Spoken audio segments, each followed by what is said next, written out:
مجھے کام کے سلسلے میں چھوٹے بڑے شہروں میں اکثر جانا پڑتا۔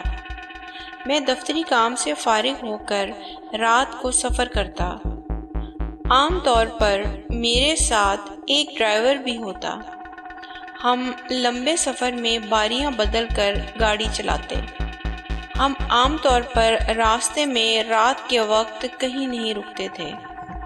اس بار مجھے کام کے سلسلے میں چھوٹے شہر جانا پڑ رہا تھا۔ ڈرائیور گاؤں گیا تھا اور 4 دن کی چھٹی پر تھا۔ سفر اہم تھا، اس لیے اکیلا ہی کرنا پڑ رہا تھا۔ میں دفتری کاموں سے بہت دیر سے فارغ ہوا۔ صبح دوسرے شہر میں ایک شخص کے ساتھ ایک اہم میٹنگ تھی۔ میں نے حسب معمول رات کو ہی نکلنے کا پلان کیا۔ تقریباً رات کے 8 بجے میں نے سفر شروع کیا۔ راستہ 4 گھنٹے کا تھا۔ میں نے اس وقت کے مطابق ایک گیسٹ ہاؤس کی بکنگ کروا لی تھی۔ تقریباً 11 بجے میں نے شارٹ کٹ لینے کے لیے ایک سنسان رستہ اختیار کیا۔ کچھ ہی دیر میں واضح ہو گیا کہ میں عجب بھول بھلیوں میں پڑ گیا ہوں۔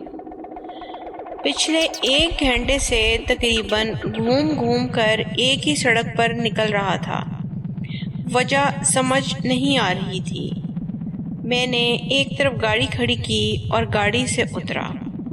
سڑکیں سنسان تھیں، آبادی کا نام و نشان نہیں تھا۔ میں نے چاروں طرف دیکھا، کسی سے راستہ پوچھنا چاہ رہا تھا۔ میں راستوں میں بہت ماہر تھا اور عام طور پر کبھی ایسے مسئلے میں نہیں پڑا تھا۔ کچھ دور تھوڑی روشنی نظر آئی۔ ایسے لگا روشنی کسی گھر سے نکل رہی ہے۔ بہت حیرانی ہوئی، ایک تو بیابان میں گھر اور دوسرا یہ کہ یہ اچانک نمودار ہوا تھا۔ مجھے لگا کہ میں نہ چاہتے ہوئے بھی اس طرف چل پڑا ہوں۔ شاید کچھ راستے کی سمجھ آ جائے کہ یہ کیا ہو رہا ہے۔ وہ ایک کافی عالی شان گھر تھا اور اس ویرانے میں ہونا کافی حیرانی بلکہ پریشانی کی بات تھی۔ میں کچھ ڈرا، کچھ کشمکش میں تھا۔ میں نے دیکھا بیل کوئی نہیں لگی تھی۔ میں نے دروازہ کھٹکھٹایا۔ فوراً ہی کھل گیا، جیسے کوئی انتظار میں ہو۔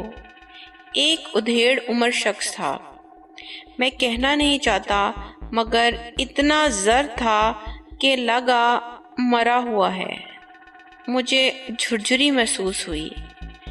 اسی اثنا میں وہ بولا، مسافر ہو؟ جی، وہ رستہ نہیں مل رہا۔ میں نے ڈر، خوف، حیرانی اور پریشانی سب جذبات کے ملے جلے تاثرات کے ساتھ کہا، یہاں جو بھی آتا ہے یہی کہتا ہے، اس نے صفقانہ لہجے میں کہا۔ میں واپس مڑ گیا۔ میرا پورا وجود واپس جانے کی کوشش کرنے لگا مگر میں ایک قدم بھی نہ اٹھا سکا، وہیں کھڑا رہ گیا۔ یہ کیا ہو رہا ہے میرے ساتھ؟ کہاں جا رہے ہو؟ اندر آ جاؤ، کچھ آرام کرو، صبح راستہ سمجھ آ جائے گا، اس شخص نے کہا۔ میں نہ چاہتے ہوئے اندر جانے لگا۔ یہ کیا ہو رہا ہے میرے ساتھ؟ میں نے چیخ کر پوچھا۔ کچھ نہیں بیٹا، دیکھو تم تھکے ہو اور تمہیں بہت نیند آ رہی ہے، اس نے کہا۔ مجھے اس وقت لگا کہ مجھے بہت نیند آ رہی ہے۔ اندر داخل ہوتے ہی مجھے تازہ خون کی بدبو محسوس ہوئی۔ وہ مجھے ایک کمرے میں لے گیا جہاں بستر لگا تھا۔ بستر دیکھ کر مجھے ایسے نیند آنے لگی جیسے کچھ نشہ آور چیز کھا لی ہے۔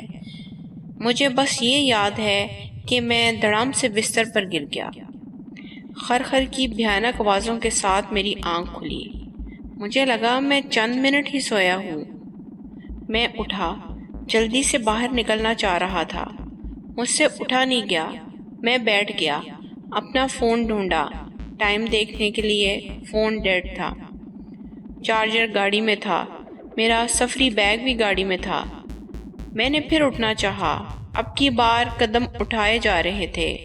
خرخر کی خوفناک آوازیں بند تھیں۔ اب وہ ایسی آوازیں تھیں جیسے کوئی گلے پر چھری پھیر رہا ہو۔ میں بمشکل کمرے کے دروازے تک پہنچا۔ میں یقیناً کسی نشے میں تھا یا شاید کسی ٹرانس میں تھا۔ مجھے کچھ سمجھ نہیں آ رہی تھی۔ باہر نکلا تو لگا میں غلطی سے کسی گوشت کی دکان پر آ گیا ہوں۔ پہلے یہاں ایسا نہیں تھا۔ ہر طرف سر کٹے جانور لٹکے تھے۔ میں شدید خوف زدہ ہو گیا۔ سب کے جسموں پر خون تھا جیسے ابھی ابھی ذبح ہوئے ہیں۔ مجھے رستہ سجھائی نہیں دے رہا تھا۔ اس گھر کا نقشہ اب بالکل بدلا تھا۔ مجھے باتوں کی آواز آئی۔ میں سامنے نہیں جانا چاہتا تھا۔ میں منہ پر ہاتھ رکھ کر ان دھڑوں کے پیچھے چھپ گیا۔ اب میں کچھ بہتر حرکت کر پا رہا تھا۔ میں نے دیکھا ان جانوروں کے دھڑوں کے پیچھے انسانی جسم بھی ویسے ہی لٹکے ہیں۔ میں چیخ نہیں سکا۔ میری آنکھوں کے آگے اندھیرا آ گیا اور میں وہیں گر گیا۔ شاید میں خوف کی وجہ سے بے ہوش ہو گیا تھا۔ جب آنکھ کھلی تو صبح ہو چکی تھی اور میں ایک ویرانے میں پڑا تھا۔ نہ کوئی گھر تھا، نہ کوئی بندہ تھا، بلکہ ہر طرف ویرانہ تھا۔ میں جلدی سے اٹھا، ادھر ادھر دیکھا۔ دور میری گاڑی ویسی ہی کھڑی تھی۔ میں بھاگا اور گاڑی میں بیٹھ کر تیز گاڑی چلا دی۔ اب رستہ درست ہو گیا، مگر میں رات والا واقعہ کبھی نہ سمجھ سکا اور نہ ہی بھول سکا۔